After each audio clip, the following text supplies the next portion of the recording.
Chapter 14. Sweat dripped down his brow as Gabe heaved another shovelful of ashes into the containment bin near the health spa. The construction crew thought he was crazy for volunteering to clean up the ashes from the fire, but he needed to do this. He'd been doing cleanup since they got back from their visit with Rory's half-brother. Something had been nagging him ever since they had that talk with Ned. Something about Rory's Aunt Mel. He needed to call Max Harrison today and have him look into it. Meanwhile, he would finish cleaning up these ashes. This was something he could do that was easy to fix. The broken relationship between him and his wife was not so easy. His fake wife. Rory had reminded him of that. She wanted things to go back to their original agreement. A marriage of convenience. Strictly business. A sudden burst of awareness unfolded deep inside of him. The original agreement wasn't what he wanted anymore. Gabe was beginning to realize he wanted a whole lot more. He wanted the old Rory back, the woman who laughed at his jokes, played with the dogs on the beach, and sat close to him or walked beside him listening to his passions and plans for the future. This distant and emotionless Rory, the woman she had become since their talk, was a stranger to him. Since returning from their trip to Oregon 5 days ago, they had hardly talked at all. Their meals together were stilted and silent. Mrs. O'Toole still made her delicious meals, but Gabe couldn't enjoy them, with his thoughts so wrapped up in how to fix things with his wife. As he finished shoveling the last of the ashes into the bin, he stood still for a moment, staring at the huge pile of cinders. Right now, his relationship with Rory looked like that. It was black and gray with no color. Could beauty still come from something that looked dead and lifeless? He hoped so. In fact, he was counting on it. Hurrying home, Gabe decided to talk to Jack. His brother might look like a pirate with his scarred cheek, but he had an uncanny sense about people. Grand said Jack was born with good horse sense. He had a gut feeling about people and an insight into what made them tick. He was counting on Jack's good horse sense today. Entering through the side door by the kitchen, he heard their cook, Mrs. O'Toole, humming softly, like she usually did.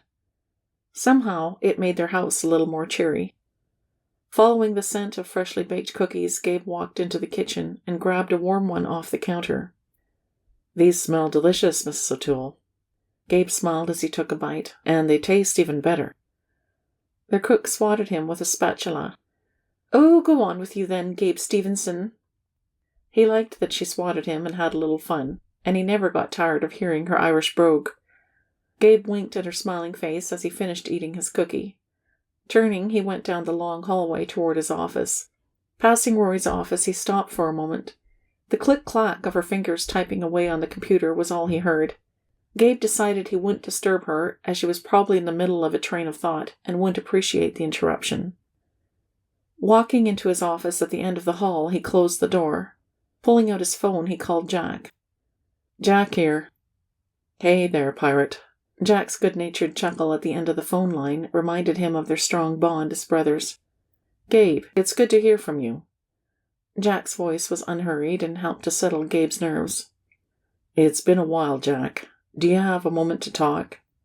"My time is yours, brother." Gabe explained the heated conversation between Rory and him on the way back from seeing her half-brother Ned. "I just don't understand why she would feel like I should have married a model or a woman with more sophistication or a better pedigree. I like Rory because she's real and because she doesn't put on airs." "Did you tell Rory that, Gabe?" "Yes, I did, but it didn't seem to change anything. Rory still feels like I married her because I feel sorry for her." Jack was silent for a moment. "Sounds to me like your wife is running scared, Gabe. Seems like she's backing away from you because she doesn't feel like she fits into your world of influence and wealth. She's like a skittish colt who has ran through a fire before and been burned, and is terrified of it happening again. Maybe everything that's going on with her half-brother, combined with the newness of being married to you, has cut her heart open until she's raw and vulnerable. Maybe she is afraid of the closeness between you and her." "Yeah, that sounds about right." Gabe paced his office floor, realizing that was probably true. "So, how do I fix this, Jack? How do I get my wife to learn to trust me and get back to growing that close bond between us? Gabe, do all you can to be kind and patient with Rory. From the sounds of things, she's just been hurt one too many times. Jack continued. And most important of all, show her in every way you can how much you love her. Gabe stopped pacing and stared out the window. He stood silent for a full minute, mulling over his brother's words. Jack chuckled on the other end. Don't be shocked, Gabe. It's as plain as day that you love her. Show her that. And when the time is right, tell her. Expelling a slow breath, Gabe closed his eyes as he realized the truth of Jack's words. You make it sound so easy, Jack. It's really tough to lay your heart on the line. There's always the possibility that it'll get crushed. He rubbed the back of his neck as he stared out the window at the water below. True enough, Gabe. But that's why you need to dig deeper and ask yourself if you can live without her. When you know the answer to that, you can run after what you really want. Jack, you have an uncanny sense about people.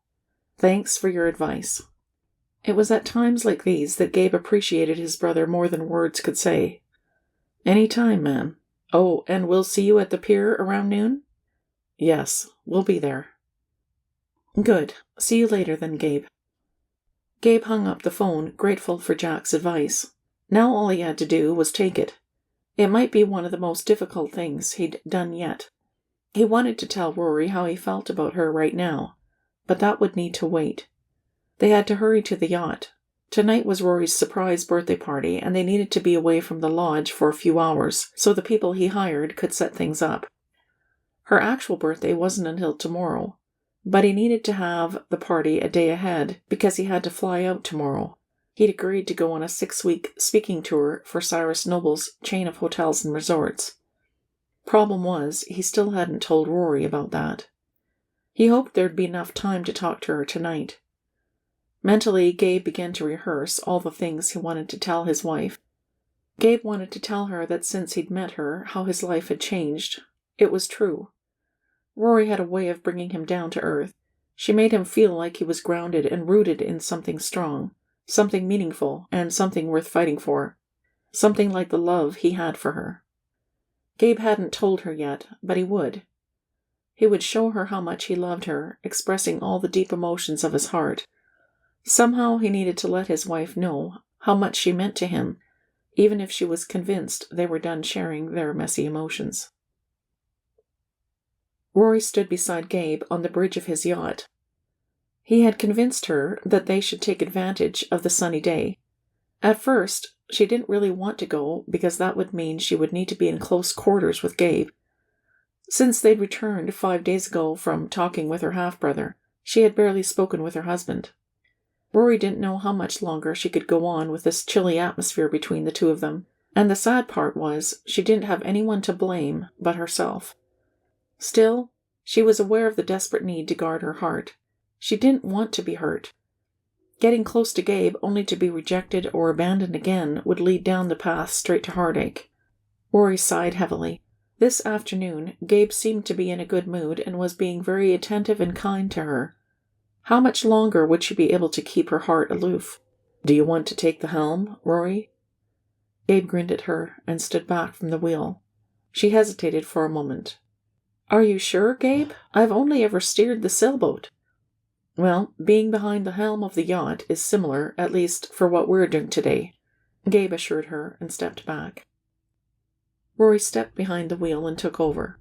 Gabe's state-of-the-art modern yacht was incredible. The bridge sat higher up, and when she was at the helm, she could see for miles across the water. This feels amazing, Gabe. She breathed out a happy sigh and looked over at him. Gabe's eyes were riveted on her, with a new warmth lingering there. It is.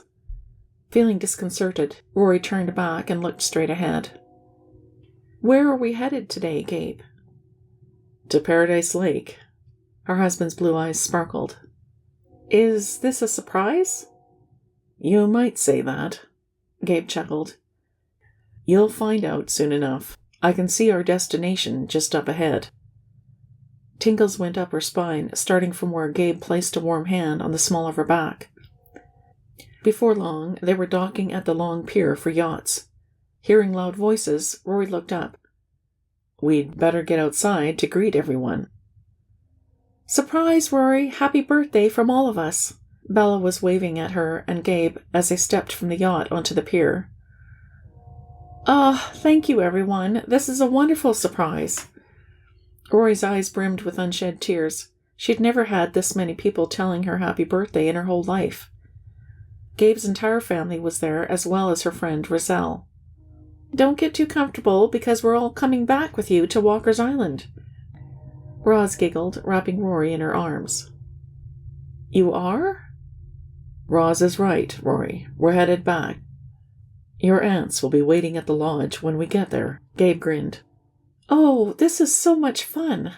Rory grinned, happy to see her friend Roz and Gabe's family. They stepped onto the yacht, and it was a little over an hour before they returned to the island and headed towards Grant's hunting lodge. Rory could hear country music as they neared their home.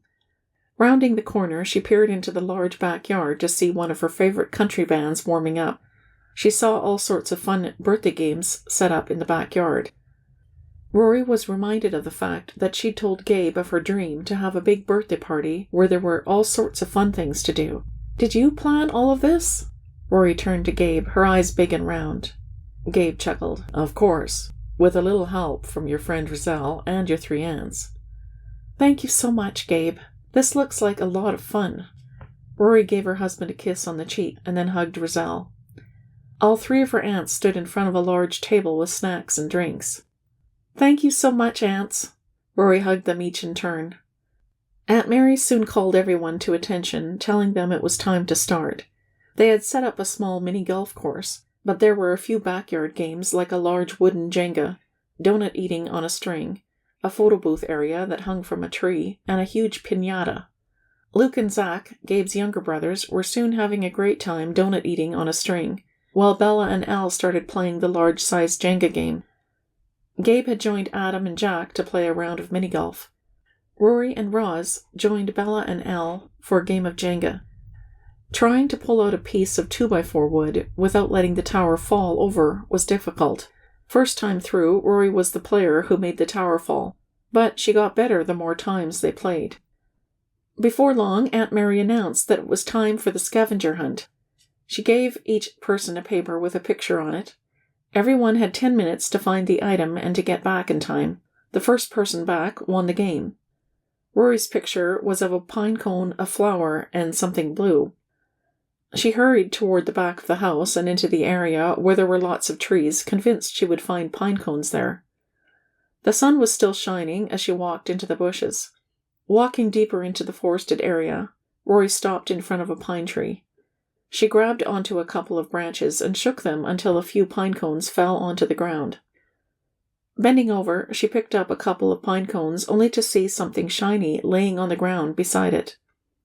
A glimmering gold bracelet with a heart-shaped locket glinted from the rays of the sun that poked through the trees. She picked up both items. The gold bracelet seemed quite old, and she wondered where it came from. Turning it over, she read the inscription on the back.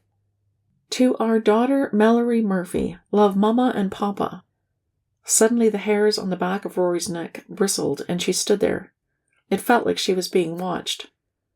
With quick steps, she hurried out of the forested area, following the sounds of laughter, until she came to the backyard. Roz was already celebrating her win when Rory got back.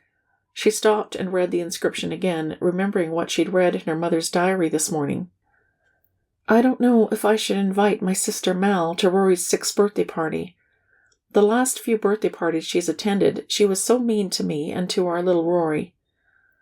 Mal always calls Rory Delaney's precious princess, who gets everything. My sister is constantly complaining about how much I fuss over Rory, and that Mal never had anyone to fuss over her.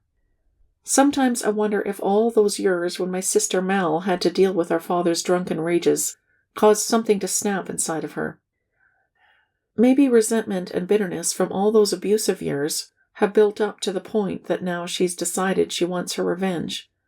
I'm worried about Edward and Rory and our safety. I don't think I'll invite her to our daughter's birthday party." Rory shivered as she remembered her mother's words in their diary. Then she thought of the implications. If this bracelet belonged to Aunt Mel, it meant that, at some point, Her aunt had been here on the island. She'd been near their house. Her fingers traced the contours of the heart-shaped locket that hung around her neck, staring at the bracelet that matched it. Why is Aunt Mal here? And if she was here, why didn't she visit her sisters? "Hey, birthday girl, are you all right?" As Gabe walked up to her, Rory quickly put the bracelet into her pocket. Rory didn't know why she hid the bracelet. Maybe it was because she didn't want Gabe to worry about her and feel like he needed to protect her even more. She forced a smile, desperate for Gabe to believe that everything was normal. "Yes, Gabe, this is a fun day." A furrow formed on his forehead. You seem a little worried about something." "Oh, I'm good. Oh, look, Mrs. O'Toole is bringing out the birthday cake." Everyone started singing happy birthday, and Rory was grateful for the distraction. She blew out the candles, but there was still one candle left burning. "How sweet, Gabe. Rory left one candle burning for you." Eliza Stevenson smiled happily. "Yes, she has, and I couldn't be happier." Heat rushed to Rory's cheeks as she peered up into her husband's eyes. Blue eyes that burned with intense heat and longing gazed back at her. Shaken to her core, Rory quickly blew the last remaining candle out. After all the fun and games were over, the country band started playing. Gabe reached for her hand, kissing the back of it. "May I have this dance, my lady?" "You may, good sir." Rory did a little curtsy, and Gabe put one arm around her waist, pulling her close. She was enjoying it a little too much, being in her husband's arms. Gabe pulled her closer and whispered in her ear, "I hope this has been a special birthday for you." "It has been special, Gabe. Thank you for making this day perfect. The last big birthday I had was my 6th birthday, which had a horrible ending." Her voice shook with the memory of her parents dying in the house fire. "I'm sorry, Rory. You must miss your parents so much." Rory swallowed back tears. "Yes, I do. Even though it's been years, I still miss them." "Well, I hope the time spent today with your aunts, Roselle, and my family has helped to take away some of your loneliness." "It has, Gabe." Rory leaned against her husband, enjoying his closeness while she could. She knew all too soon that their relationship would return to the detached lives they had been living. Watching her aunts dance with the Stevenson brothers made her happy. She was glad they were having fun. Even her friend Roz was enjoying a slow country dance with Gabe's brother, Luke. If the smile on her friend's face was any indication, Roz was definitely enjoying herself. It was late in the evening before everyone started to leave the party. The band packed up and left on their boat. Gabe had given Adam the keys to the yacht, and he took everyone else back to Paradise Lake. Gabe and Rory walked her 3 aunts back to their cottage. When they returned to the lodge and opened the door, all was quiet. Rory missed the excitement and fun of friends and family. "I'm tired, but it's a good tired. Thank you so much, Gabe, for the party. What a wonderful surprise today has been." Rory took off her shoes and rested for a moment on the living room chair. "I'm glad, Rory. Before you go to bed, I need to tell you something." Rory braced herself at the serious look on her husband's face. "What's up, Gabe?" "I've agreed to do a 6-week trip with Cyrus Noble, speaking for Noble Hotel and Resort conferences." Gabe's brows puckered in worry. "Oh, I had no idea." Anxiety that had been buried in Rory's belly sprung out of hiding. 6 weeks? "Yes, I know it's a long time, and I'm sorry for springing this on you, Rory. If you want, you could go visit Roz or invite her here. Or you could go stay with your 3 aunts if you like." "No, I think I'll stay here. I have lots to take care of. When do you leave?" She fidgeted nervously with her hands. "I leave in an hour. My pilot just landed the plane on the airstrip and is waiting for me now." Rory stood to her feet, her legs trembling. She breathed out slowly, trying to calm the fear that was building inside of her. She steadied herself by putting a hand against the wall behind her. Her husband was about to abandon her for 6 weeks. Who knew when or if he'd be back? "Well, I hope you have a safe trip, Gabe." Rory's voice wobbled, and she swallowed quickly, hoping her husband wouldn't notice her raw emotions. "You don't need to worry about me. I'll be fine." To Rory's dismay, her voice cracked. but she forced a smile. Gabe stood to his feet, deep lines forming on his forehead, his blue eyes intense as he stared at her for a long moment. "Are you sure you'll be okay?" "I'll be fine, Gabe." She didn't trust herself to speak anymore, or she would dissolve into a puddle of tears. Her husband nodded. Leaning down, he kissed her cheek. "I'll be back as soon as I can, Rory. I promise." Rory stared at his back as he hurried away. Her eyes flooded with tears. Of everyone that had left today, she hoped Gabe would stay most of all. He'd become her safe place and her friend. The birthday party had been lovely, but in the end she would end up alone on her birthday after all. Once again, just like when she was 6 years old, she was abandoned on her birthday. Tears fell, and she hurried to her bedroom. Without even changing her clothes, she crawled under the covers, her shoulders shaking with heart-wrenching sobs of being left alone again. What was the matter with her? Was she destined to be married to a man who would abandon her? Maybe Maddie Winslow got it right after all. Her horrible words came back to haunt her. "Gabe married a poor little island girl with no class or culture. You won't stay married to him long, Rory. He needs a woman who will help him get to the top, not drag him down. Someone with a lot more to offer than you." Rory thought about those words.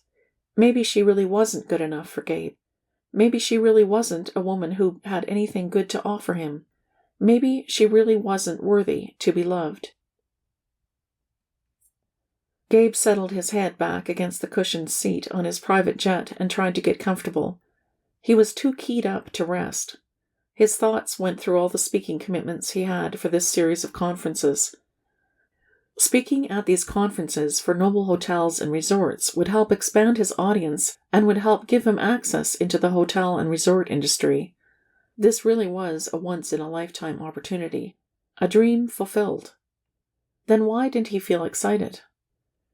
A memory returned of his last look at Rory's pale face as she stood in front of him. Gabe thought he saw her lips tremble even as she smiled at him.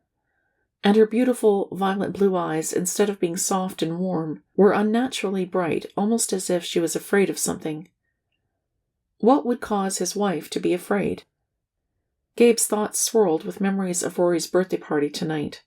They had fun and even danced a slow dance together. But he didn't really get closer to his wife. It seemed like she was still distancing herself from him. When Rory stepped out of the trees on her way back to the party, her face had looked pale and her hands were shaking. What had happened from the time she was at the birthday party to when she stepped into the forested area behind the lodge? Rory had already gone to bed by the time he had packed his suitcase and got ready to leave the house. As he bent down to get his shoes on, he'd seen an old gold bracelet lying on the floor. Picking it up, he read the engraved words on the back of it. "To our daughter, Mallory Murphy, love Mama and Papa." Who was Mallory Murphy? Questions had tumbled around in his mind ever since he'd got on the airplane. He tried to remember every conversation he'd had with Rory or her 3 aunts. When he'd first met them, they had been concerned about their niece's safety. They said something about her father having a mistress, which had proven true. The result had been Rory's half-brother Ned. Slowly, a memory of his conversation with Aunt Mary came back to him. Rory's Aunt Mel complained that Delaney's little princess got everything that should have come to her but never did. Gabe remembered sensing there was bitterness and resentment between the sisters. But there was something else that nagged him. It was when they were at the police station when Rory was talking to Ned. He had mentioned her Aunt Mel. What had his wife's half-brother said? "Your Aunt Mel contacted me and suggested I scare you a little, that it might help me feel better, knowing that my half-sister was getting a little of what she deserved." The bracelet belonged to Rory's Aunt Mel. If his wife found the bracelet in the forested area behind the hunting lodge, it could only mean one thing. Suddenly, Gabe lurched upright in his seat and called out, "David, I need you to turn the plane back around. We need to get back to Walker's Island, and hurry." Gabe's voice called out to his pilot, his voice sounding strained to his own ears. "Sure thing, Mr. Stevenson. Estimated time of arrival is 30 minutes. His pilot responded quickly. Gabe's fingers gripped the armrest, his knuckles turning white as the plane turned around in midair. He sent up a prayer that Rory would be safe, that he wouldn't arrive too late to save his wife.